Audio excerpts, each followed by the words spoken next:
indo um pouco mais além nessa questão toda filosófica, né, cara?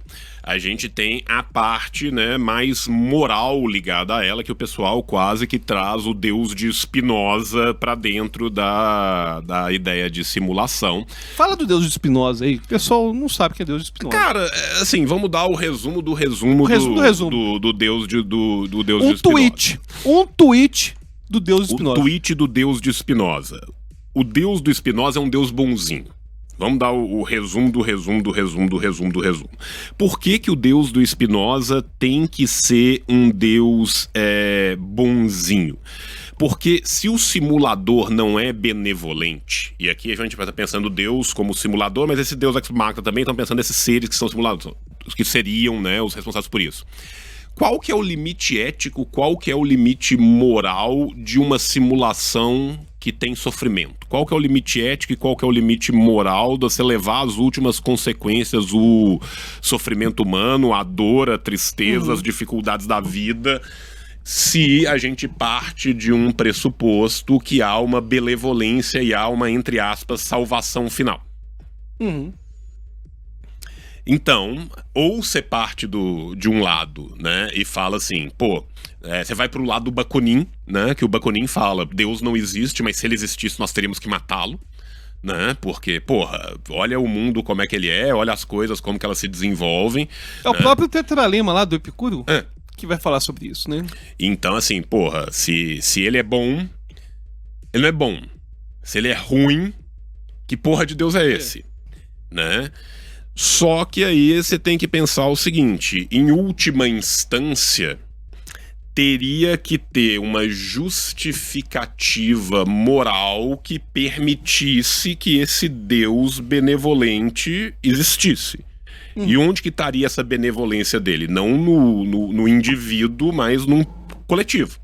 Né? Seria a ideia de que coletivamente a gente pode pensar nessa benevolência de Deus pela forma como haveria uma evolução, melhoras, consecuções ali dentro daquela sociedade. Né? O próprio Bostrom, quando ele volta, né, o Bostrom que escreveu o artigo, né, o Bostrom que um dia à tarde em casa tomou um chá de cogumelo e falou assim, e se eu fuder a filosofia contemporânea?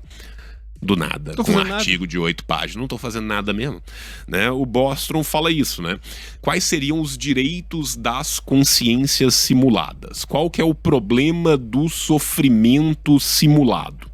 Não, e tem Qual que é a ética, qual que é a virtude que a gente vai ter? Quais seriam as características ideais de um simulador benevolente? Tem uma série que se tornou a minha favorita na época, mas que conseguiu estragar tanto nas outras temporadas. A primeira temporada... Costuma ser todas assim. Antes de você falar a sua, eu só quero reclamar de Heroes. Heroes tem a melhor primeira temporada e depois... E tentava ressuscitar várias vezes de forma, enfim. Mas essa série que questiona exatamente isso. Eu acho que você deve ter visto. A primeira temporada, cara, é fantástica. Chama Westworld. Tá, Westworld da HBO, cara. Eu não vi. Eu separei pra ver e eu nunca tive tempo. Cara, eu tenho que ver, inclusive. Qual que é o dilema ético? Existe um lugar que tem robôs que fazem as coisas, tipo, todos os cenários possíveis são programados, você chega lá, é uma coisa de cowboy, e se o cara contrata o serviço, ele pode simplesmente ir lá matar todo mundo e receber pra isso. Só que as pessoas que estão morrendo naquele momento são robôs conscientes, sencientes e tudo mais, tem sofrimentos, tem tudo mais, entendeu?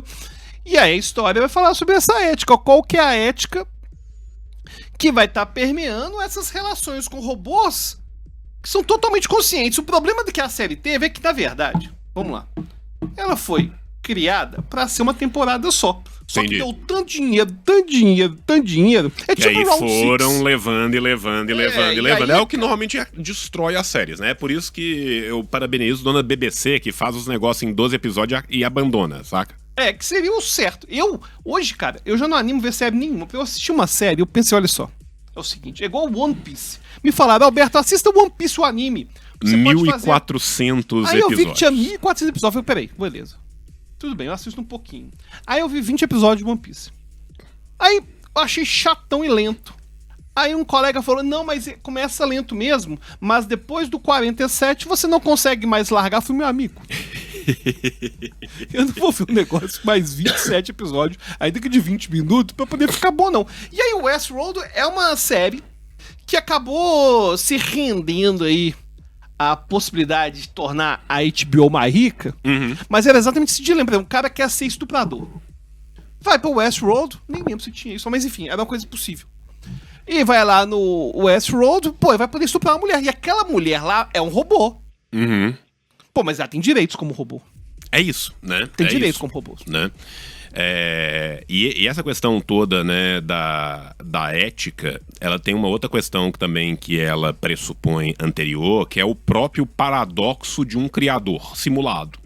Por quê? Porque se a gente pode ser uma simulação, por que quem nos criou não é? Pois é, inclusive no episódio Rick and Morty que eu citei no episódio passado, são criações e simulações umas dentro das outras. É exatamente isso, né? Você vai tendo esse inception, né, de simulação dentro de uma simulação, dentro de uma simulação, dentro de uma simulação, dentro de outra simulação, que no final você chega num ponto em que tudo é simulado e quem que é o original? Claro, exatamente. Né? Se uma civilização simulada chega num ponto de conseguir criar uma simulação, quem garante que ela não se simulou por si mesma? Ou até mesmo podia ser simulado por uma outra... É claro que eu entendo o que você está querendo trazer, dela mesmo se simular, porque senão a gente entra naquele argumento da Terra ser sustentada pela tartaruga, e aí a tartaruga está sustentada por elefante. Exatamente. E, enfim, porque se eu falar assim, mas alguém simulou esse cara, tá, mas quem que simulou a primeira simulação? Ele pode ter se autossimulado. Pode ser autossimulado, né? É igual se você for pensar em paradoxo de viagem do tempo, que a gente falou no último episódio também, né? Recebi uma caixa na minha casa que tem uma máquina de viagem no tempo. Em algum momento do meu futuro, eu coloquei aquela caixa na porta da minha própria casa. Quando eu usei a máquina do tempo e viajei para o passado. Em que momento que eu criei a caixa? Pois é. Saca? Alguns filmes até tentam resolver isso com um universo paralelo. Sim. Que aí é uma gambiarra que acaba funcionando. E aí, isso volta lá na escala de Kardashev, né? Porque se a gente expande a escala de Kardashev, porque o Kardashev escreve no primeiro texto dele até o nível 3, depois ele já velho escreve nível 4, mas a galera continua indo Kardashev adiante. Né? E quando você chega na escala de Kardashev lá na frente, nós estamos falando de pessoas, de civilizações com controles de multiversos. Porque é a única solução que a gente tem pra isso. Porque a partir do momento que você controlou o universo inteiro, teoricamente você tem energia o bastante para simular um outro universo ou criar outro universo.